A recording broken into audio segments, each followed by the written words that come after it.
Ouais, Pau, Rodez, est-ce que t'es revenu de Pau un peu avec le même sentiment que le match de Rodez? C'est un peu les mêmes genres de scénarios, de physionomie? Bah, autant on a connu des périodes, on va dire, de réussite, notamment quand on était sur nos 5 victoires d'affilée sans prendre de but à domicile. Il y a des matchs comme celui du Red Star, par exemple, qu'on gagne. Bon, on était plus proche d'un nul quand même que de le gagner. Autant là, sur les 2 matchs, 1 point sur ces 2 matchs-là, c'est pas, compte tenu des opportunités qu'on a eues de les gagner, c'est pas cher payé. Mais j'ai regardé évidemment Dunkerque-Paris hier, et puis j'aime bien regarder les commentaires des coachs. C'est ce que disait Luis Enrique. Il dit on était mené 2-0, on va dire. Dunkerque a passé 2 fois le milieu de terrain et a marqué 2 buts, ce qui était d'ailleurs tout à leur honneur parce que c'était le plan de jeu. Mais il dit le football, il se contrefout que ce soit juste ou injuste. Hein. Le football, c'est de l'efficacité dans les 2 surfaces. Donc aujourd'hui, que ce soit juste, injuste, c'est pas le problème, c'est des points. On peut estimer qu'on en méritait plus. Sauf que l'opportunité qu'on a eue de gagner ces matchs-là, on l'a pas saisi, donc on est puni derrière. Voilà, c'est assez. Enfin, je veux dire, c'est pas très original, c'est assez logique. Est-ce que maintenant, avec 8 points, est-ce qu'on peut parler encore de viser le top 5 ou là ça devient vraiment trop compliqué à 6 journées de là? Non, je pense que tout est jouable parce que les fins de saison réservent toujours des surprises, parce que tout le monde va vendre chèrement sa peau, que ce soit pour le haut ou pour le bas. Il y a encore des équipes situées à peu près au même niveau. Je crois qu'il y a un Dunkerque-Guingamp prochainement. Voilà, il y a encore des choses. C'est pour ça qu'il ne faut pas renoncer, parce que des fois, on se dit, ah mince, ça arrive souvent en fin de saison, quel que soit le club d'ailleurs, de se dire, ah bah ouais, là on pensait que c'était perdu, et puis finalement ça ne l'était pas. Donc nous, on doit se mettre. Et puis avant de se projeter sur les 5 premières places et la fin de saison, je pense qu'il faut d'abord se projeter sur se dire, bon voilà, on est quand même sur une mauvaise série, hein, 1 point en 5 matchs, et retrouver ne serait-ce que le goût de la victoire. Surtout à domicile, c'est quand même l'objectif principal, et puis on verra bien après. Comment on sort de ça, de cette mauvaise série, cette passe J'ai pas les leviers. Quand vous avez une équipe qui baisse les bras, c'est plus inquiétant, mais en même temps il y a plus de leviers aussi, parce que vous pouvez essayer beaucoup de choses. Quand vous avez une équipe qui donne le maximum, moi aujourd'hui j'ai, à l'image du match de Pau, enfin, je veux dire, on ne peut pas leur reprocher, même en étant mené 1-0, on va dire, sévèrement sur la fin, on a encore réussi à se créer une frappe qui a dû passer à Assad la lucarne dans les arrêts de jeu. Donc, et c'est tout à l'honneur des joueurs, faut être clair, on est à 100%. Voilà, mais 100%, ça peut nous permettre de gagner des matchs comme ça a été le cas, avec un peu moins de réussite. Ça nous fait ne pas les gagner ou les perdre de justesse. Voilà, mais on est au taquet. Franchement, je ne peux pas reprocher aux joueurs de ne pas donner le maximum. Ils donnent le maximum. Comment vous sentez justement lors de cette série compliquée d'un point de vue comptable? Comment je ressens Vous le sentez comment, le groupe? Ah, mais le groupe, c'est ce que je viens de dire. Dès lundi, il s'est remis au boulot, et je sais qu'ils seront là prêts vendredi. Vous savez, il y a des images. Quand vous faites un match à l'extérieur, je crois qu'on a concédé 5 frappes sur le match. À l'extérieur, regardez les stats, quand vous concédez 5 frappes à l'extérieur, qu'avec une équipe de Pau, bon, il manquait Mboub, qui est un de leurs meilleurs joueurs devant. Oui, c'est ça. Hein, qui est quand même un joueur offensivement qui fait une grosse saison. Mais quand vous avez des situations où vous amenez, peu importe comment, que ce soit sur une transition ou une action avec un peu plus construite, que vous amenez le ballon devant le but dans les 5,50 ou aux abords des 5,50, que vous avez 3-4 joueurs qui sont là et que le ballon ne rentre pas. Je veux dire, à un moment donné, vous pouvez pas reprocher. Il faut le faire, l'amener, le ballon là, mettre des gens là, voilà. Aujourd'hui, qu'est-ce que vous voulez? Je vais pas quelque part l'autre jour, Quentin Paris, s'il a autant de réussite qu'il a eu à Laval, il ressort de ce match-là avec 2 buts. Peut-être les 2 buts de la victoire. Et tout le monde aurait dit, mais est-ce que c'est illogique qu'un garçon de 18 ans qui jouait en R1 l'année dernière mette, et à un moment donné, ce type de situation à vivre pour comment dire, concrétiser et être efficace? Non, c'est normal, c'est le fameux... la fameuse durée incompressive de l'apprentissage. Je discutais du but qu'on a pris avec Thibaut Delphis. En fait, le but qu'on prend, sur centre, on a une organisation, enfin bon, bref, et Thibaut, il me dit, mais en fait, coach, on aurait dû faire un petit peu différemment de ce qu'on fait d'habitude. Je dis, oui, Thibaut, tu as raison, c'est effectivement une situation où il aurait fallu faire différemment d'habitude. Parce que c'est toujours pareil, c'est comme dans la langue française, il y a l'exception qui confirme la règle. Donc il faut se tenir à une organisation, parce que c'est ce qui permet d'être efficace 9 fois sur 10. Et puis une fois, mais Thibaut, c'est normal, il pose la question, il arrive à une 50aine de matchs, il a vécu la situation. Bon, comme c'est un garçon intelligent, en plus qui écoute et qui travaille, on peut penser que si la situation se représente, peut-être qu'il va la gérer différemment. Voilà, mais... Je veux dire, Quentin, aujourd'hui, il jouait en R1 l'année dernière. Quentin, aujourd'hui, il a le mérite quand même de se retrouver dans des situations pour marquer des buts. Bon, il ne les marque pas. Ça viendra. Combien de temps, je ne sais pas. Ça viendra. J'en suis quasi persuadé. Mais je ne sais pas quand. C'est le 100%, mais d'une équipe qui n'est pas épargnée aussi par les blessures. Qui n'est peut-être pas une place de 5e aujourd'hui. Enfin, voilà. Ce que vous dites, clairement, on ne peut rien reprocher aux joueurs, ils sont à fond. Mais être à fond aujourd'hui, oui, c'est... Enfin, je pense être clair aujourd'hui, c'est extraordinaire pour le FC Annecy aujourd'hui de jouer et de parler de la 5e place. Enfin, je veux dire, j'espère que tout le monde en a conscience. Voilà. Et quand je parle de ça, moi je ne parle pas de la valeur intrinsèque des joueurs. Mais regardez avec qui on est en concurrence et regardez l'expérience de ces joueurs-là, de ces équipes-là sur le championnat de Ligue 2. On parle de Gagnou, tout le monde Gagnou extraordinaire. Ouais, il fait des grands matchs, Isma, il n'y a pas de souci. Hein. Mais il en a pas 10. Hein.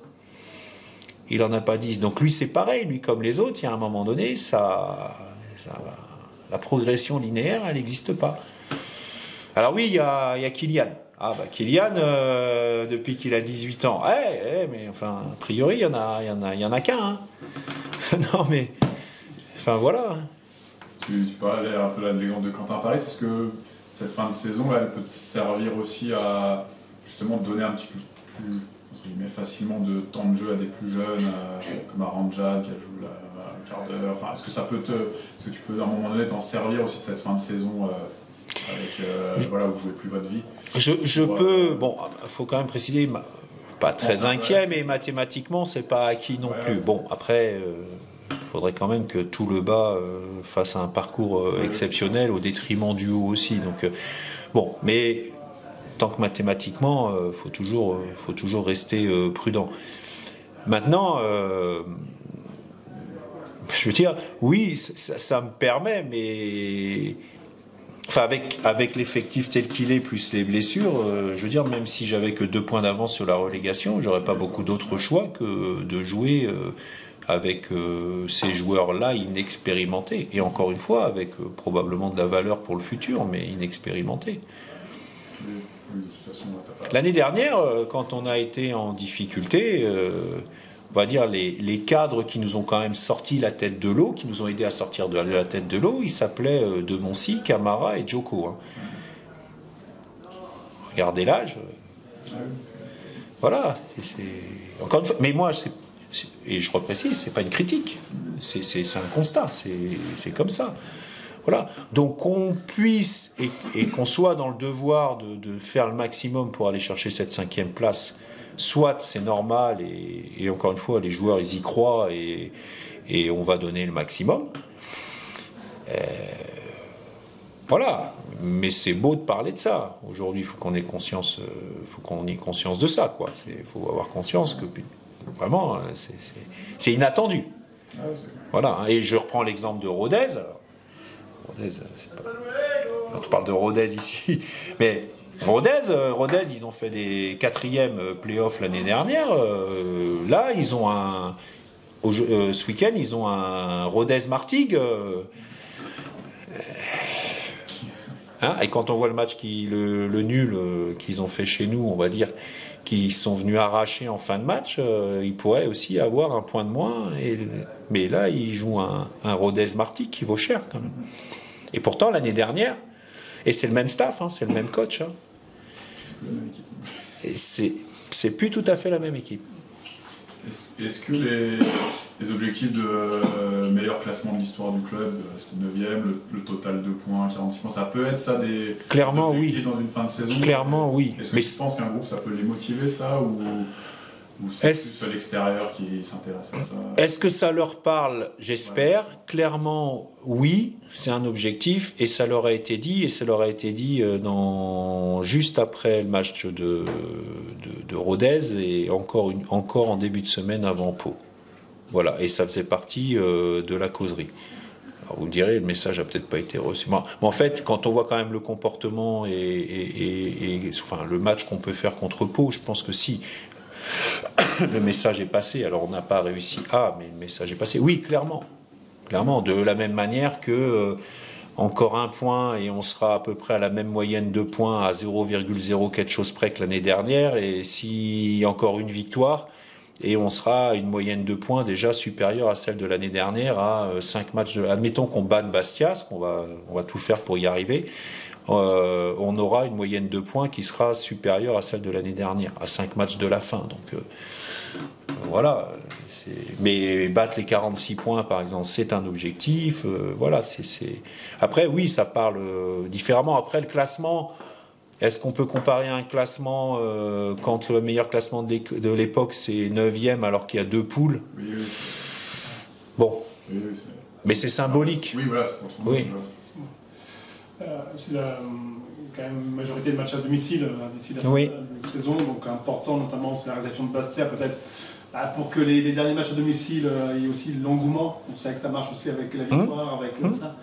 Il est important ce rendez-vous quand même face à Bastia. Ah oui. Ça aussi, Non, mais c'est important quand vous êtes sur une série de 1 nul en 5 matchs.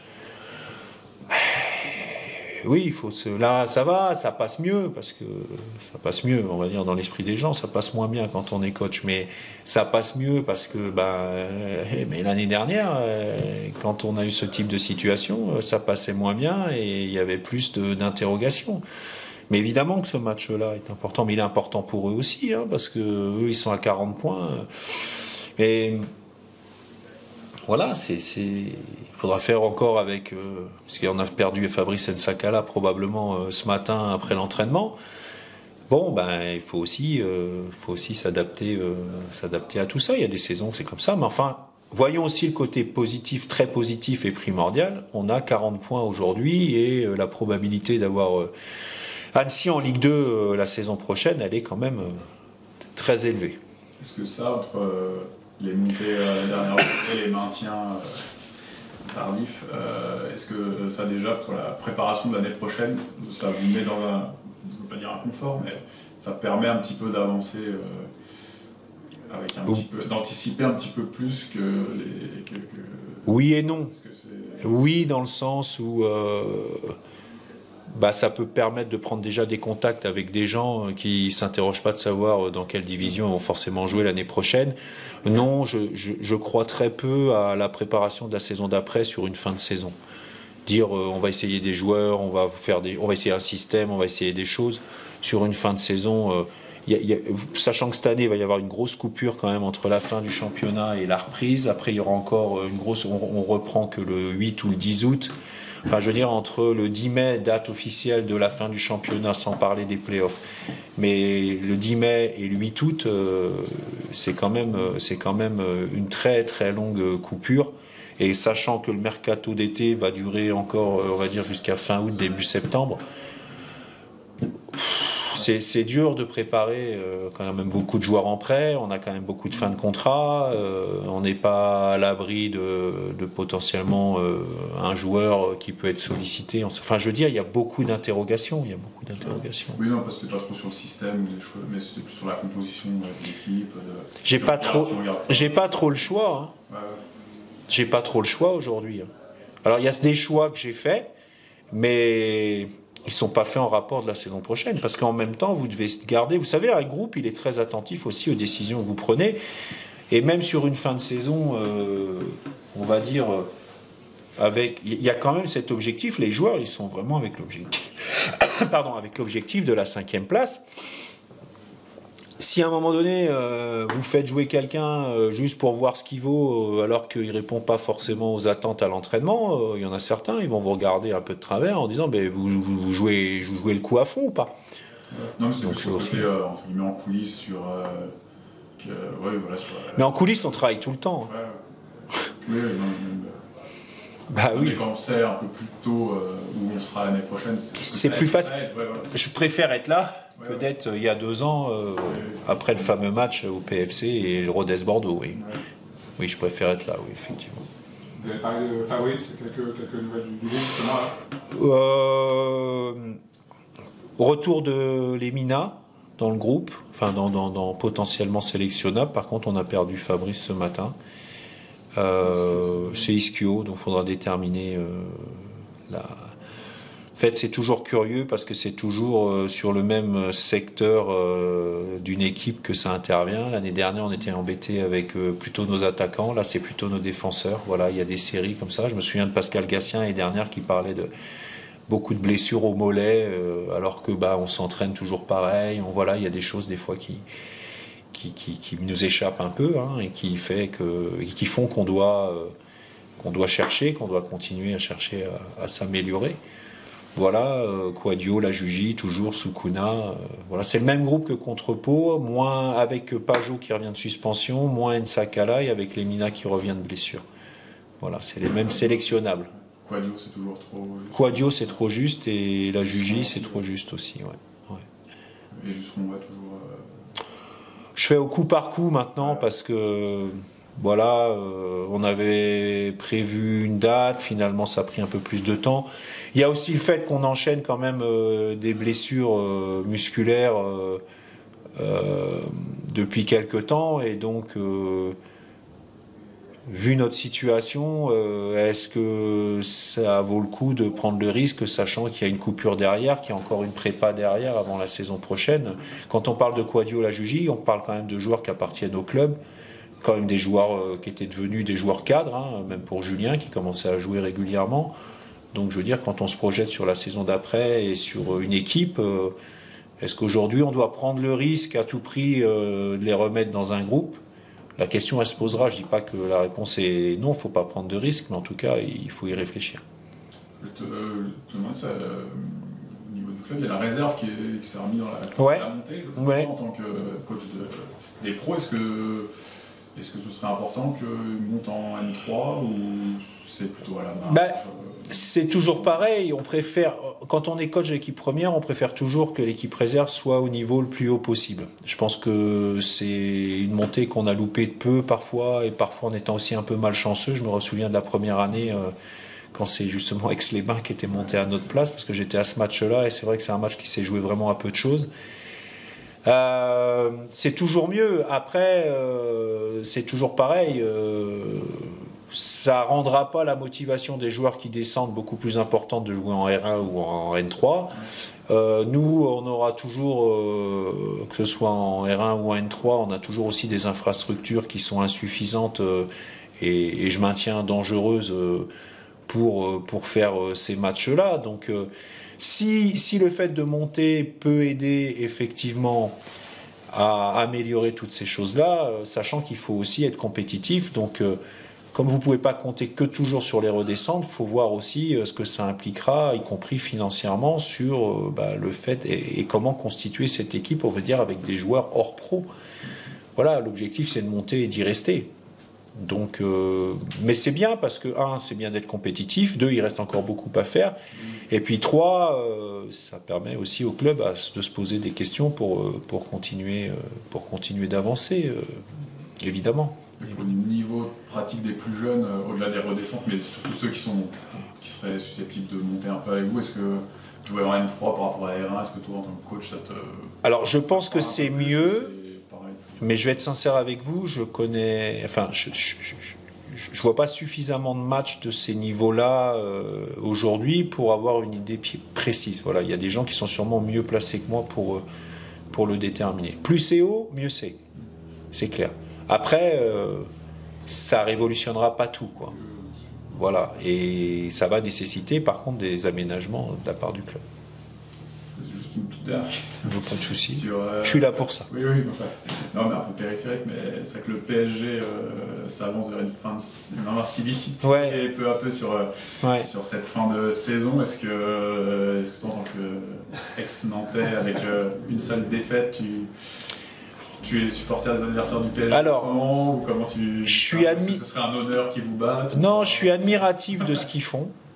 Vraiment, je suis admiratif de ce que le coach a mis en place. Je suis très content pour Ousmane Dembélé, que j'ai eu la chance de croiser en équipe de jeunes, de voir la réussite et l'efficacité qu'il a, parce que j'ai souvent bondi de mon canapé en entendant toutes les idioties qui étaient dites à son sujet et son manque d'efficacité, parce que il lui manquait pas grand-chose, donc je suis content pour lui. Après, je suis égoïstement, j'espère qu'ils seront battus, comme ça on gardera le record. Voilà, mais bon, voilà, finalement, peu importe, je suis plutôt plus content qu'on se retrouve tous prochainement pour fêter les 30 ans du titre. Mais après, il faut comparer ce qui est comparable. Aujourd'hui, on a une équipe, aussi brillante soit-elle, qui est une équipe internationale, voire une multinationale. Or, on est en train de comparer avec un record qui a été fait d'une équipe de joueurs issus pour la plupart du centre de formation. Donc c'est deux choses complètement différentes. C'est-à-dire que nous, à l'époque, les 7-8 joueurs majeurs, ils ont été formés au club depuis l'âge de 15-16 ans.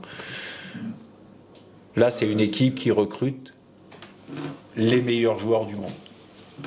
Voilà. Et le meilleur encadreur, un des meilleurs coachs du monde aussi. Donc c'est plutôt élogieux pour nous, même si les époques ont changé, c'est plutôt élogieux pour nous de se dire que ils vont peut-être y arriver ou sûrement y arriver. Voilà. Mais qu'ils y arrivent ou qu'ils y arrivent pas, pour moi, il n'y a rien de comparable en fait. Mis à part le chiffre en lui-même, mais il n'y a rien de comparable. Voilà. Peut-être que ça restera très marquant Nantes quand même toujours, quoi, avec une seule idée. Ça restera marquant parce que citez-moi un club aujourd'hui qui joue avec 7-8 joueurs majeurs de l'équipe issus de son centre de formation en Ligue 1. Montpellier. Vous allez avoir du mal. Montpellier. Voilà. Et là, vous parlez en plus de gens qui sont devenus champions de France. Oui. Et c'était une saison à 20 clubs. Et c'était à 20 clubs, peut-être, sûrement, si vous le dites. Voilà. Mais ceci dit, je pense que le PSG, par exemple, d'aujourd'hui est meilleur que ce qu'on était nous. C'est mon avis. C'est mon avis. C'est bien, on en débattra quand on sera tous ensemble à bientôt, mais je pense qu'ils sont meilleurs que nous. Et puis c'est deux époques différentes, et voilà. Mais quelque part, la manière d'y arriver est pas du tout la même. Je dis pas qu'il y en a une qui est meilleure que l'autre, c'est pas du tout mon propos. Mais c'est pas comparable. Encore une fois, c'est une multinationale contre. C'est comme comment dire, une chaîne de supermarchés et un petit commerçant qui finalement arrive, grâce à la qualité de ses produits, à avoir le même chiffre d'affaires que celui qui vend, que quelqu'un de la grande distribution qui a beaucoup de clients. Voilà, j'ose la comparaison. Je sais pas si elle est parlante, mais c'est un peu ça.